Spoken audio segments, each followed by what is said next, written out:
can do about that.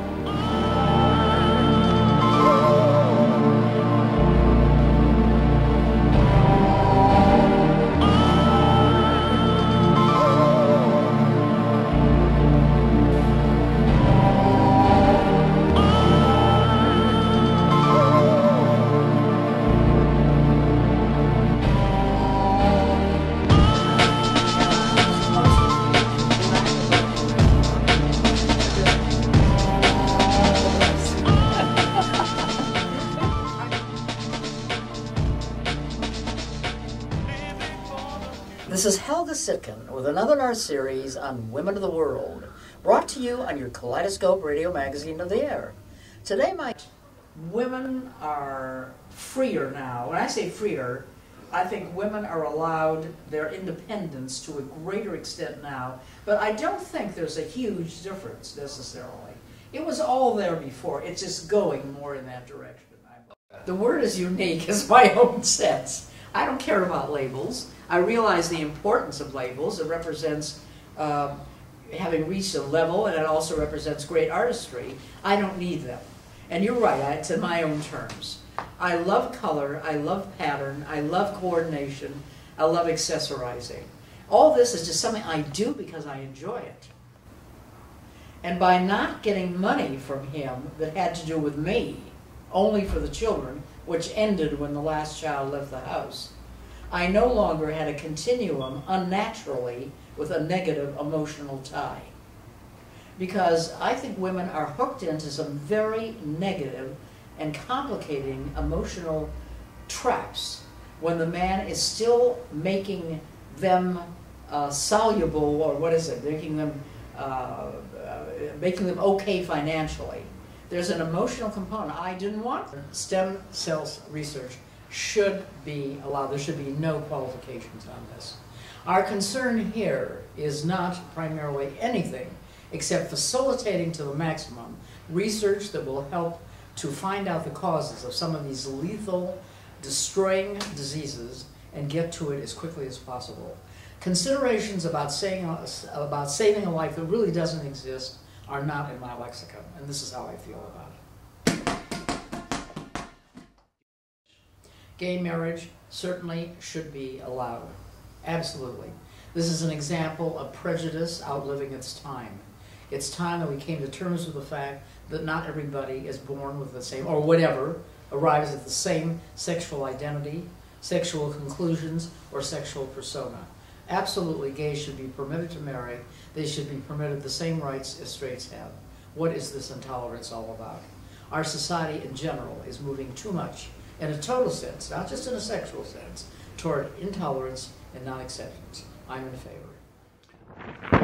Well, I hope I won't be crushing the feelings of too many people who voted for him. He's dangerous not because he managed to squeak through the first time on a minimal vote, but because there were enough people to make that possible.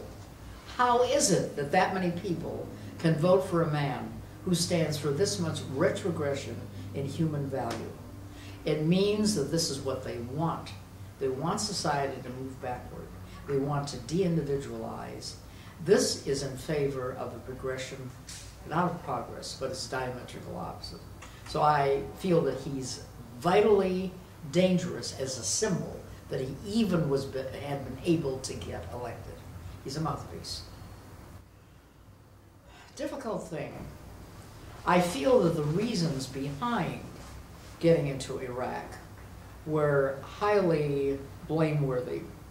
So I don't think it had a great deal to do with the alleged purposes that the government is talking about.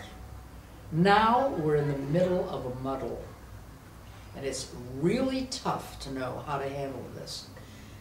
Whether we should have been there in the first place, yes, if our purposes were idealistic, but I believe they were certainly more than tinged by self-serving.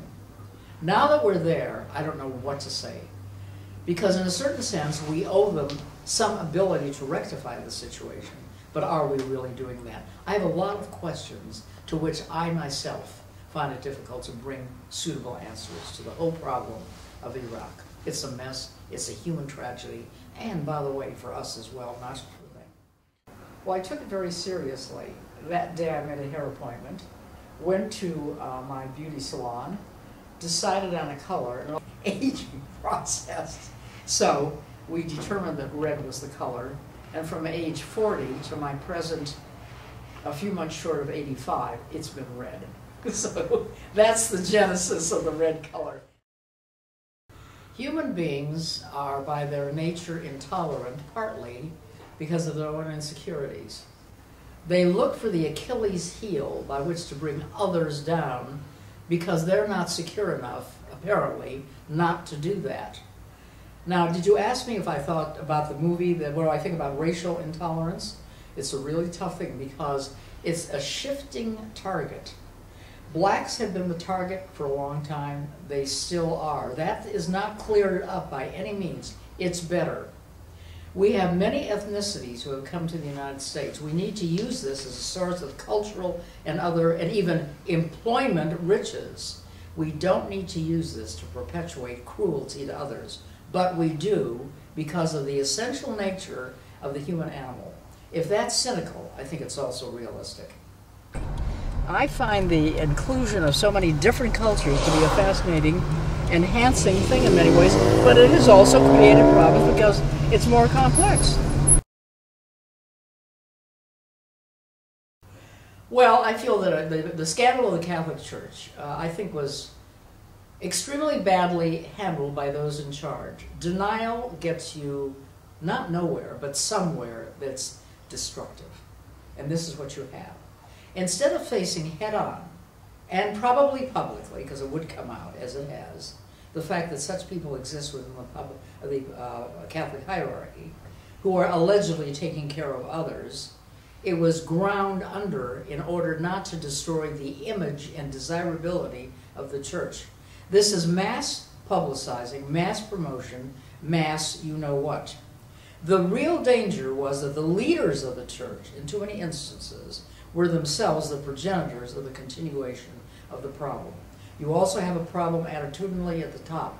It isn't sufficiently vigorous in battling this and taking care of it. Because the tragedy is taking advantage of the trusting young. That's the major tragedy to me. And that isn't being addressed.